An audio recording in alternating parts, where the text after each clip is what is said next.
केरल की राजनीति इन दिनों बेहद ही दिलचस्प मोड़ से गुजर रही है। राज्य में सत्ता पर काबिज है सीपीआईएम, जो कि वामपंथी विचारधारा का अनुसरण करती है। अब वामपंथी मूलतः नास्तिक होते हैं, ये ईश्वर पर विश्वास नहीं करते हैं, ये धर्म को नहीं मानते हैं।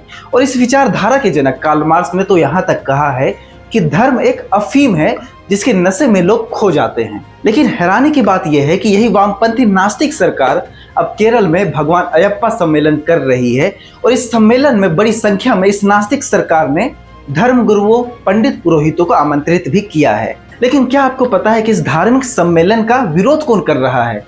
इस धार्मिक सम्मेलन का विरोध विश्व हिंदू परिषद कर रही है। रिपोर्ट के अनुसार विश्व हिंदू परिषद के प्रदेश अध्यक्ष विजय थम्पी ने इस आयोजन को असंवैधानिक बताया है। मतलब साफ है, नास्तिक लोग धार्मिक आयोजन करा रहे हैं और धार्मिक संगठन इस आयोजन का विरोध कर रहे हैं। भारतीय राजनीति में धर्म का किस प्रकार से दुरुपयोग किया जाता है, यह इसका ताजा और अनोखा उदाहरण है। अब सवाल ये उठता है कि जिन कम्युनिस्टों ने हमेशा धर्म की बुराई की है, धर्म की तुलना नशे से की है, अचानक से उनके मन में यह धार्मिक भाव कहां से जाग रहा है? भगवान के प्रति उनके दिल में यह प्रेम, श्रद्धा और आस्था कैसे जागृत हो रही है? अब सवाल तो यह भी है कि धर्म के लिए जीने मरने की बात करने वाले लोग इस धार्मिक आयोजन का विरोध क्यों कर रहे हैं?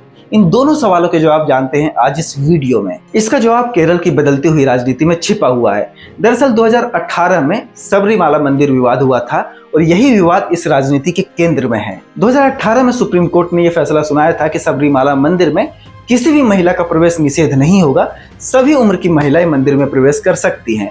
अब लेफ्ट की सरकार ने सुप्रीम कोर्ट के इस फैसले को तत्काल लागू कर दिया और यहीं से वामपंथी सरकार के खिलाफ हिंदुओं का गुस्सा भड़क उठा। इस फैसले के खिलाफ बड़े पैमाने पर विरोध प्रदर्शन हुए। हिंदुओं को लगने लगा कि अब वामपंथी सरकार उनके धार्मिक अधिकारों में, उनकी धार्मिक मान्यताओं में हस्तक्षेप कर रही है और हिंदुओं की इस नाराजगी का असर केरल की राजनीति में भी दिखा। 2019 के लोकसभा चुनाव में केरल में वामपंथी दलों को 20 में से सिर्फ एक सीट पर ही जीत नसीब हुई। 2024 में भी वामपंथी दलों को सिर्फ एक ही सीट पर जीत मिली, जबकि बीजेपी अपना खाता खोल चुकी थी। तो 2024 वो पहला समय था जब वामपंथ और कांग्रेस के गढ़ में बीजेपी ने अपना खाता खोला। यानी हिंदू वोट धीरे धीरे सीपीआईएम से छिटक कर भारतीय जनता पार्टी की ओर जा रहा था। भारतीय जनता पार्टी का ग्राफ लगातार केरल में बढ़ता जा रहा है। केरल की आबादी में 55% हिंदू हैं, 27% मुस्लिम हैं और 18% ईसाई हैं। अब मुस्लिम और ईसाई का वोट तो सीपीआईएम को मिलता ही है, लेकिन इसके साथ साथ ही हिंदुओं के एसटी, एससी, ओबीसी वर्ग का भी वोट सीपीआईएम को मिलता है। हिंदू के जो ऊंची जनजातियां हैं जैसे कि एंझावा और नायर, इनका वोट भी सीपीआईएम को मिलता है। लेकिन अब इस उच्च जाति के वोट में सेंधमारी हो चुकी है और तेजी से एंझावा और नायर जाति के लोग भारतीय जनता पार्टी से जुड़ रहे हैं। 2021 के विधानसभा चुनाव में एलडीएफ को एंझावा के 47% और नायर के 24% वोट मिले थे, लेकिन लोकसभा चुनाव में ये गिरकर क्रमशः 22% और 7% हो गया। बाकी वोट भाजपा और कांग्रेस के बीच बंट गया। मतलब ये स्पष्ट है कि वामपंथियों का जनाधार नीचे गिर रहा है और भारतीय जनता पार्टी का ग्राफ लगातार बढ़ रहा है। तो अपने इसी गिरते जनाधार को रोकने के लिए वामपंथी नास्तिक सरकार केरल में धार्मिक आयोजन कर रही है। और वैसे भी ये कोई नई रणनीति नहीं है।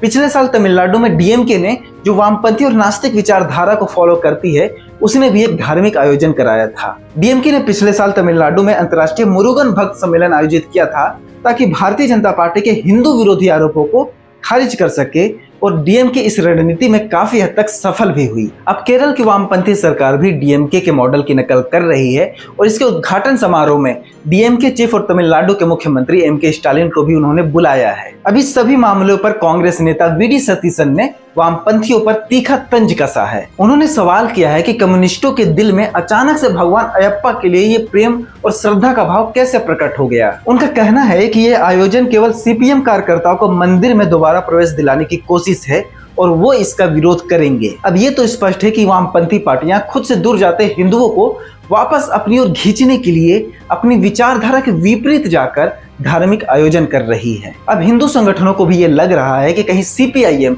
अपनी इस कोशिश में सफल ना हो जाए, इसलिए वो इस धार्मिक आयोजन का विरोध कर रहे हैं। तो ये स्पष्ट है कि धर्म का उपयोग राजनीतिक फायदे के लिए किया जा रहा है।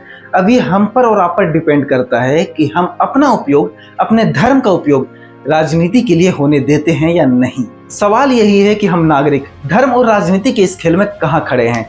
क्या हम अपने धर्म का राजनीति के लिए दुरुपयोग होने देंगे, या समझदारी से ये हम तय करेंगे कि धर्म का स्थान राजनीति में नहीं, हमारे निजी जीवन में है। केरल की राजनीति बता रही है कि हर राजनीतिक दल अपने राजनीतिक फायदे के लिए अपनी विचारधारा को ताक पर रखकर धर्म का सहारा ले रहे हैं। वैसे केरल के वामपंथी नास्तिक सरकार के इस आयोजन पर और हिंदूवादी संगठनों के इस धार्मिक आयोजन के विरोध पर आपकी क्या राय है? अपनी राय हमें कमेंट बॉक्स में जरूर बताइएगा। देश दुनिया की तमाम बड़ी खबरों के लिए वयम भारत के यूट्यूब चैनल को सब्सक्राइब कर लीजिए। धन्यवाद।